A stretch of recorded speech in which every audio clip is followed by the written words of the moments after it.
लीजिए सुनिए महापुरुषों की जीवनी पर आधारित प्रेमचंद के कलम तलवार और त्याग संग्रह में से डॉक्टर सर रामकृष्ण भंडारकर की कहानी मेरी यानी समीर गोस्वामी की आवाज में। डॉक्टर भंडारकर का जीवन चरित्र उन लोगों के लिए विशेष रूप से शिक्षाप्रद है जिनका संबंध शिक्षा विभाग से है। उनके जीवन से हमको सबसे बड़ी शिक्षा ये मिलती है कि दृढ़ संकल्प और धुन का पूरा मनुष्य किसी भी विभाग में क्यों न हो, मान और यश के ऊंचे से ऊंचे सोपान पर चढ़ सकता है। डॉक्टर भंडारकर में मानसिक गुणों के साथ अध्यवसाय और श्रमशीलता का ऐसा संयोग हो गया था जो बहुत कम देखने में आता है और जो कभी विफल नहीं रह सकता। इतिहास विषयक खोज और अनुसंधान में कोई भारतीय विद्वान आपकी बराबरी नहीं कर सकता। संस्कृत साहित्य और व्याकरण के आप ऐसे प्रकांड पंडित थे कि यूरोप अमेरिका के बड़े बड़े भाषाशास्त्री आपके सामने श्रद्धा से सिर झुकाते थे। प्राकृत भाषाओं का अब देश में नाम भी बाकी नहीं। पाली मागधी भाषाओं को समझना तो दूर रहा, इनके अक्षर बाँचने वाले भी कठिनाई से मिलेंगे। यूरोपीय विद्वानों ने इधर ध्यान न दिया होता तो ये भाषाएं अब तक नाम शेष हो चुकी होती। भंडारकर प्राकृत भाषाओं के सर्वमान विद्वान ही न थे, आपने उनमें कितनी ही खोजें भी की थीं। इतिहास, भाषा विज्ञान और पुरातत्व की प्रत्येक शाखा पर डॉक्टर भंडारकर को पूरा अधिकार प्राप्त था। जर्मनी के सुप्रसिद्ध विश्वविद्यालय ने आपको डॉक्टर की उपाधि से सम्मानित किया था। सरकार ने अभी KCSI और सर की उपाधियां प्रदान कर आपके पांडित्य का समादर किया। डॉक्टर भंडारकर के पिता एक छोटी तनख्वाह पाने वाले क्लर्क थे और इतनी सामर्थ्य न थी कि अपने लड़के को अंग्रेजी पढ़ने के लिए किसी शहर में भेज सके। संयोगवश 1847 ईस्वी में उनकी बदली रत्नागिरी को हुई। यहाँ एक अंग्रेजी स्कूल खुला हुआ था।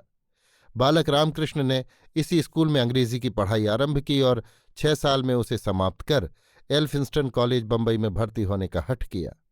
बाप ने पहले तो रोकना चाहा क्योंकि उनकी आमदनी इतनी न थी कि कॉलेज की पढ़ाई का खर्च उठा सकते, पर लड़के को पढ़ने के लिए बेचैन देखा तो तैयार हो गए। इस समय तक बंबई विश्वविद्यालय की स्थापना न हुई थी और उपाधियां भी न दी जाती थीं। मिस्टर दादाभाई नौरोजी उस समय उक्त कॉलेज में प्रोफेसर थे।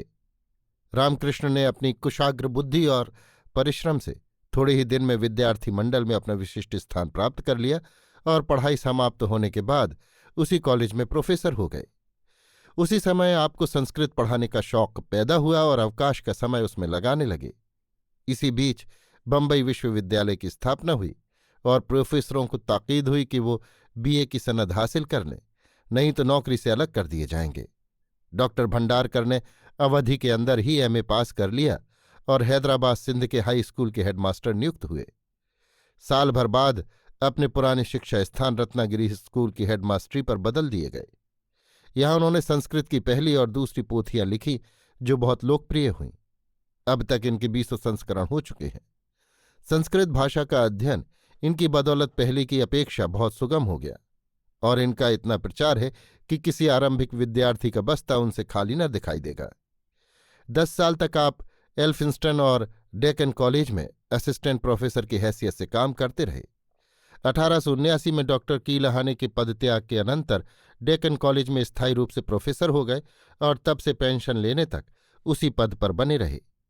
डॉक्टर भंडारकर ने पुरातत्व की खोज में विश्वव्यापक ख्याति प्राप्त कर ली है।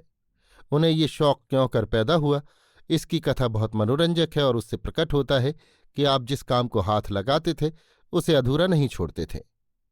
1870 ईस्वी में एक पारसी सज्जन को एक ताम्रपट हाथ लग गया।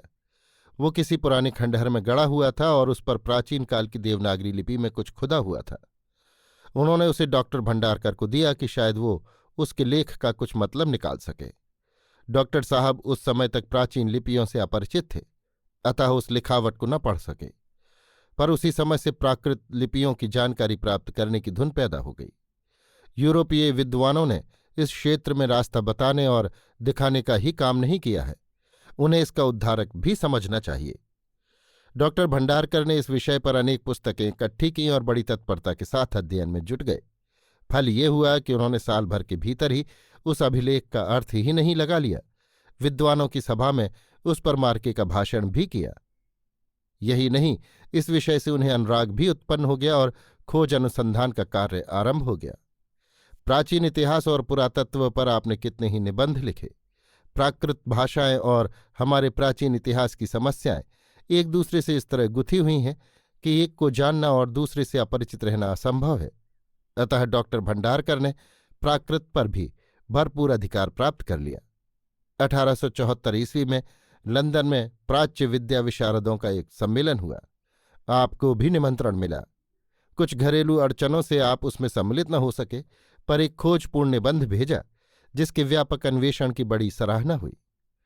1876 ईस्वी में प्रोफेसर विल्सन के स्मारक स्वरूप प्राचीन भाषाओं के प्रचार के लिए एक वार्षिक व्याख्यानमाला की व्यवस्था हुई और डॉक्टर भंडारकर इस उच्च पद पर नियुक्त किए गए। कई अंग्रेज विद्वानों के मुकाबले उन्हें तरजीह दी गई। भारत में वही इस पद के सबसे बड़े अधिकारी थे।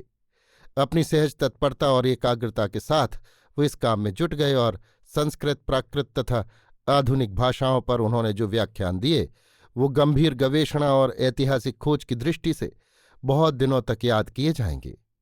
उनकी तैयारी में डॉक्टर भंडारकर को कठोर श्रम करना पड़ा, पर ऐसी सेवाओं का जो अच्छे से अच्छा पुरस्कार हो सकता है वो हाथ आ गया।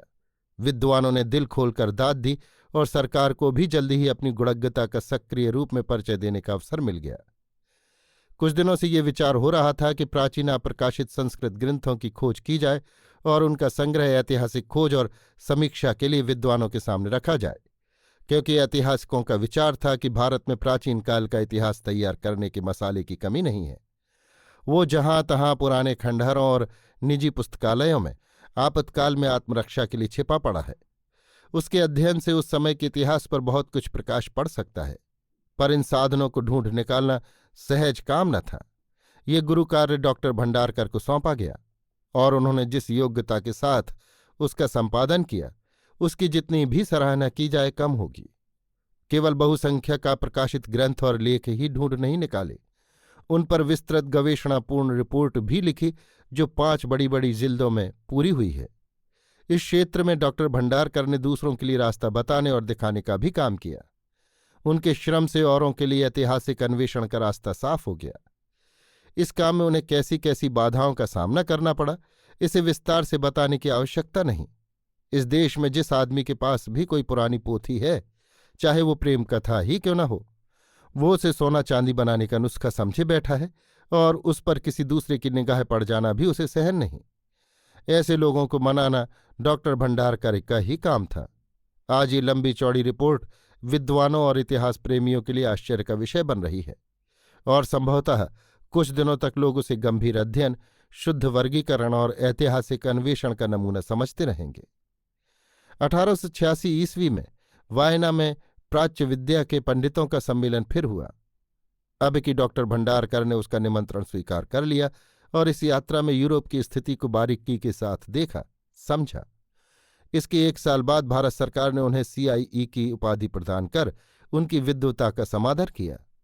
अध्ययन और अन्वेषण का ये कार्य जारी रहा, यहाँ तक कि पेंशन का समय आ पहुंचा और डॉक्टर भंडारकर ने अवकाश ग्रहण कर पुणे को अपना वासस्थान बनाया। पर देश को अभी उनकी सेवाओं की आवश्यकता थी। 1901 में आप बंबई विश्वविद्यालय के वाइस चांसलर बनाए गए, जो देश पर उनके सतत उपकारों को स्वीकार करना मात्र था। उपर्युक्त कार्यों के अतिरिक्त डॉक्टर भंडारकर ने बॉम्बे गजेटियर के लिए दक्षिण भारत का प्राचीन इतिहास लिखा, जो प्रत्येक दृष्टि से प्रमाणिक इतिहास कहा जा सकता है। वो घटनाओं की विस्तृत तालिका मात्र नहीं है, किंतु उससे मुसलमानों के हमले के पहले की सामाजिक अवस्था, रीत नीति और नियम व्यवस्था का भी परिचय मिलता है। इस इतिहास का मसाला इधर उधर बिखरा पड़ा था, उसे इकट्ठा करना, विभिन्न घटनाओं का काल निर्णय और इस कहीं का ईंट कहीं का रोड़ा से सुसंबद्ध इतिहास का सुविशाल प्रसाद खड़ा कर लेना कठिन कार्य था। सच तो यह है कि डॉक्टर भंडारकर सहज विद्यानुरागी थे। ज्ञान से उन्हें उत्कट प्रेम था, एक प्यास थी जो किसी प्रकार न बुझती थी। प्रकृति ने उन्हें खोज और जांच पड़ताल की असाधारण योग्यता प्रदान की थी। किसी प्रश्न को हाथ में लेते तो उसकी समीक्षा में तल्लीन हो जाते और उसकी जड़ तक पहुंचने की कोशिश करते। स्थूल ज्ञान से उनके अन्वेषण प्रिय स्वभाव को संतोष न होता था। आधे मन से उन्होंने कोई काम नहीं किया और अपने शिष्यों में भी इस दोष को कभी सहन नहीं किया। शास्त्रार्थ और वाद विवाद में भी वे बड़े पटु थे। वो साधक बाधक युक्तियों पर भली भांति विचार करके तब कोई सिद्धांत स्थिर करते थे, और फिर समालोचना समीक्षा के तीखे से तीखे तीर भी उनका बाल बांका नहीं कर सकते थे। पंडिताऊ हठ भी उनमें काफी था, और जब अड़ जाते तो किसी तरह नहीं टलते थे। वो एक समय में एक ही विषय की ओर झुकते थे और अपने दिमाग की सारी ताकत उसी में लगा देते थे। इसलिए जब कभी बहस की जरूरत होती तो युक्ति प्रमाण से पूरी तरह लैस होकर मैदान में उतरते थे। अपने शिष्यों के साथ भंडारकर का बर्ताव बहुत ही सौजन्य और सहानुभूति का होता था। अच्छे गुरु का कर्तव्य है कि अपने शिष्यों का पथ प्रदर्शक, मित्र और मंत्री हो। डॉक्टर भंडारकर ने इस आदर्श को सदा सामने रखा। होनहार लड़कों को अन्य आवश्यकता अनुसार आर्थिक सहायता भी दिया करते थे। उनके छात्रों को उन पर पूरा भरोसा रहता था, और वो अपनी सब कष्ट कठिनाइयों में उन्हीं से सलाह लेते और उस पर अमल करते थे। अधिकांश अध्यापकों की तरह वो अपनी जिम्मेदारियों की सीमा लेक्चर हॉल तक ही नहीं मानते थे। विद्यार्थियों के लिए उनके मकान पर किसी समय रोक टोक न थी। एक सजीव उदाहरण से ज्ञान और सदाचार शिक्षा के जो उद्देश्य सिद्ध हो सकते हैं, वे उपदेशों के बड़े बड़े पोथों से भी नहीं हो सकते। डॉक्टर भंडारकर अपने छात्रों के लिए सहानुभूति, सौजन्य और स्वाधीनता के सजीव दृष्टांत थे, और चूंकि ये गुण दिखाऊ नहीं किंतु सहज थे, इसलिए विद्यार्थियों के मन पर अंकित हो जाते थे। संस्कृत के अध्यापकों को अक्सर ये शिकायत रहती है कि विद्यार्थी और विषयों की तुलना में संस्कृत की ओर कम ध्यान देते हैं। यद्यपि संस्कृत की ललित पदावली और कोमल कल्पनाएं उनके लिए मनोरंजन की यथेष्ट सामग्री प्रस्तुत करती हैं। डॉक्टर भंडारकर को कभी ये शिकायत नहीं हुई। उनके व्याख्यान सदा तन्मयता के साथ सुने जाते थे। कुछ तो विषय पर उनका पांडित्यपूर्ण अधिकार और कुछ उनका सहज उत्साह तथा विनोदशीलता विद्यार्थियों के ध्यान को चुंबक की तरह अपनी ओर खींच लेती थी। आपके विद्यार्थियों में विरले ही ऐसे निकलेंगे जिन्हें संस्कृत भाषा के माधुर्य का चस्का न पड़ गया हो। लोक व्यवहार में डॉक्टर भंडारकर का ढंग स्वाधीनता और खरेपन का था। चापलूसी से उन्होंने कभी अपनी जबान को अपवित्र नहीं किया, और संभवतः कभी बाहरी बातों से दबकर अपने सिद्धांत और व्यवहार में विरोध नहीं होने दिया। उनका जीवन प्रलोभनों से उतना ही निर्लिप्त रहा है जितना मनुष्य के लिए संभव है। उनकी आत्मा को संभवतः किसी बात से इतनी चोट नहीं पहुंचती थी जितनी उनके चरित्र पर अनुचित आक्षेप होने से। उन्होंने कभी किसी का अनुग्रह प्राप्त करने की भावना नहीं की। ख्याति और सम्मान की आकांक्षा से सदा दूर रहे। ये वो कमजोरियां हैं जो कभी कभी सर्वश्रेष्ठ व्यक्तियों को भी पथभ्रष्ट कर देती हैं, पर स्वाधीन और खरे स्वभाव पर इनका जादू नहीं चलता। फिर भी सरकार की कृपा दृष्टि उनकी ओर अवश्य रही। वो उच्चतम सम्मान और उपाधियां जिनके लिए लोग तरसते रहते हैं, उन्हें बेमांगे मिल गई। CIE तो पहले ही हो चुके थे। राज्याभिषेक उत्सव के अवसर पर KCSI की उपाधि भी प्रदान की गई। सरकार का कृपापात्र बनने के लिए हमें अपने आत्मसम्मान और न्यायप्रियता की हत्या करने की कदापि आवश्यकता नहीं। इसके लिए अगर प्रमाण की अपेक्षा हो तो आपका उदाहरण इस बात का पर्याप्त प्रमाण है। जो लोग ऐसा समझते हैं, और उनकी गिनती अनगिनत है, वे केवल अपनी नासमझी का ही सबूत नहीं देते, सरकार की नियत, न्याय और बुद्धि को भी बदनाम करते हैं। यद्यपि दुख के साथ कहना पड़ता है कि सरकार की अनुग्रह नीति कभी कभी इस धारणा का पोषण करती हुई दिखाई देती है कि स्वाधीन वृत्ति और न्यायशीलता की उसके लिए कुछ अधिक आवश्यकता नहीं। डॉक्टर भंडारकर में एक बड़ा गुण ये था कि वो स्वपांडित्य के अभिमान और पक्षपात से सर्वदा मुक्त थे। अन्य विद्वानों की तरह उन्होंने अपने समकालीन ऐतिहासिकों और पुरातत्वज्ञों के प्रति कभी अनादर का भाव नहीं रखा, किंतु आरंभ से ही उनकी ये नीत रही कि दूसरों के मन में भी खोज और अन्वेषण की रुचि उत्पन्न करें, उनका उत्साह बढ़ाएं और परामर्श तथा पथ प्रदर्शन से उनकी सहायता करते रहें, जिसमें उनके बाद इस विषय से अनुराग रखने वालों का टोटा न पड़े। सारांश: डॉक्टर भंडारकर का व्यक्तित्व भारत के लिए गर्व करने की वस्तु थी। आपने साबित कर दिया कि भारतवासी ज्ञान विज्ञान के गहन अंगों में भी पाश्चात्य विद्वानों के कंधे से कंधा मिलाकर चल सकते हैं। जर्मनी, फ्रांस, इंग्लैंड सभी देशों के विद्वान आपके भक्त हैं, और हमारे लिए जिन्हें उनके एक देशवासी होने का गर्व है, उनका जीवन एक खुली हुई पुस्तक है जिसमें मोटे अक्षरों में लिखा हुआ है: अध्यवसाय, व्यवस्था और ऊंचा लक्ष्य सफल जीवन के रहस्य हैं। जस्टिस चंदावरकर ने, जिन्हें आपका शिष्य होने का गौरव प्राप्त है, आपके विषय में लिखा है: सर भंडारकर ने विविध बाधाओं के रहते हुए भी अपने बर्ताव में कभी लगाव नहीं रखा। आपने सदा सत्य और न्याय का पक्ष लिया, पर सत्य पर मृदु मधुर शब्दों की चाशनी चढ़ाकर असत्य प्रियजनों के अनुरंजन का यत्न नहीं किया। आप ब्रह्म समाज के अनुयायी हैं और जात पात छूत छात के विभेद को राष्ट्रीयता का विरोधी और विघातक मानते हैं। भगवत गीता और उपनिषद आपके जीवन की पथ प्रदर्शक ज्योतियां हैं। यही आपके आध्यात्मिक समाधान और चित्त शुद्धि के साधन हैं। मूर्ति पूजा में आपको विश्वास नहीं। वेदों, उपनिषदों या भगवत गीता में आपको मूर्ति पूजा का कोई प्रमाण नहीं मिलता। बहुत खोज के बाद आपने ये निष्कर्ष निकाला है कि हिंदुओं ने ये प्रथा जैन और बौद्ध संप्रदायों से ली है। जैन और बौद्ध यद्यपि सगुण ईश्वर को नहीं मानते, पर विद्वज्जनों और संत महात्माओं के देहावसान पर स्मारक रूप में उनकी प्रतिमा स्थापित किया करते थे। हिंदुओं ने उन्हीं से ये रीत ली और उसी ने अब प्रतिमा पूजन का रूप ग्रहण कर लिया है। फिर भी बहुत से शिक्षित हिंदू मूर्ति पूजा पर ऐसे लट्टू हैं और उस पर उनका ऐसा दृढ़ विश्वास है मानो यही हिंदू धर्म का प्राण हो। सामाजिक विषयों में आप सुधारवादी हैं और व्यवहारतः इसका प्रमाण दे चुके हैं। मई सन 1891 ईस्वी में आपने अपनी विधवा लड़की का पुनर्विवाह कर अपने नैतिक साहस का परिचय दिया, जो अपने देश के सुधारवादियों में एक दुर्लभ गुण है।